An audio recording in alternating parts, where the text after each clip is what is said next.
Mary, did you know? Mary is beautiful. She is.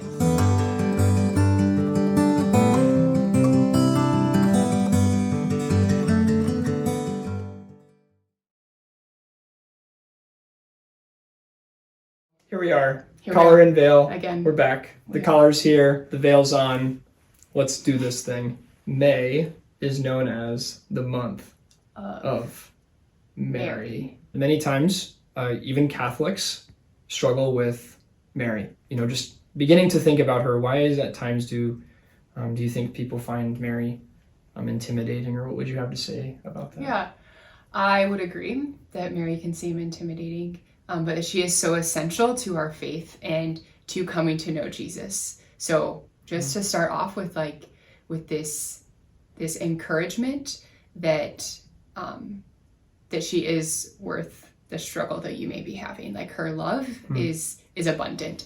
But to speak into that intimidation factor, I think that people can be intimidated by really how perfect she is, and how virtuous she is. And we're called to imitate Mary, we're called to imitate Jesus, but it can seem really lofty to imitate these people who are so perfect. Yeah. What do you think? Yeah, she's perfect. She's the mother of God. Yeah. Okay. God's like, yep, her. And, and immaculately conceived. Mm-hmm. So,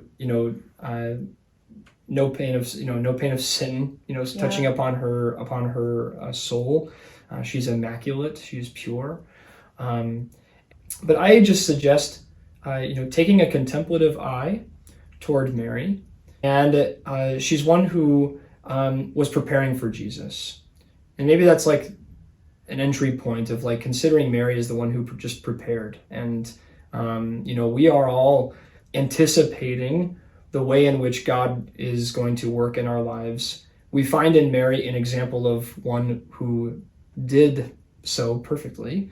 But she did so in preparation. She was prepared by God in her soul, being immaculately conceived.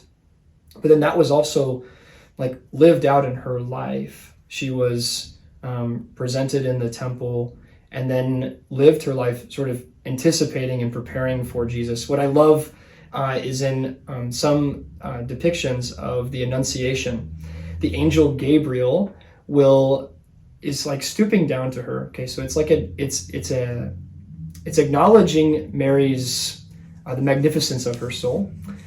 But what Mary has in front of her at times is like a book, and there's like a book laying open in front of her. Like Mary was meditating on the scriptures, and it's this beautiful message of like she was preparing for the Messiah to come.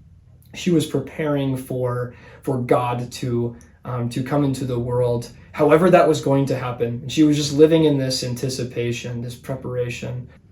And I think that she can become someone who just invites us to see, well, what would it look like if I took a step closer in contemplation?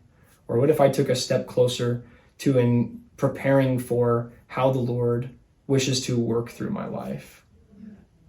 So she's one who invites, and she's gentle with us. Yeah.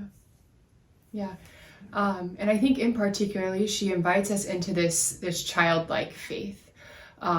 She invites us to return to this place of childlikeness, which is very different than from being childish. But really, when she invites us into this childlike faith, it opens this part of us that allows us to be loved like a child, that we come to Mary as a child, because like when a child runs to their mother and they're received and loved and they hold nothing back. And Mary really invites us into that kind of relationship with her, because she knows her son and she will lead us to him. She works in us to like smooth our rough edges, so that we can be presented to Jesus like the precious pearl. And one thing that I've just found that's been really beautiful to think about that, and to think about that return to a childlike faith is often when we see statues and images of Mary, her face, she like is looking down, often holding the baby Jesus and looking down at Jesus. But just to imagine that she is looking at you, and that it's like this hallowed gaze of a mother to her child. And so to allow Mary to look at you with love and with acceptance and with endearment, and to look back at her, because like we can talk about like Mary preparing and Mary being so virtuous, and she has all these beautiful qualities about her, but like she is beautiful. Just to look at her face, like a child looks at their mother. So to spend that time allowing her to gaze at you, and so then we can come to imitate her virtues.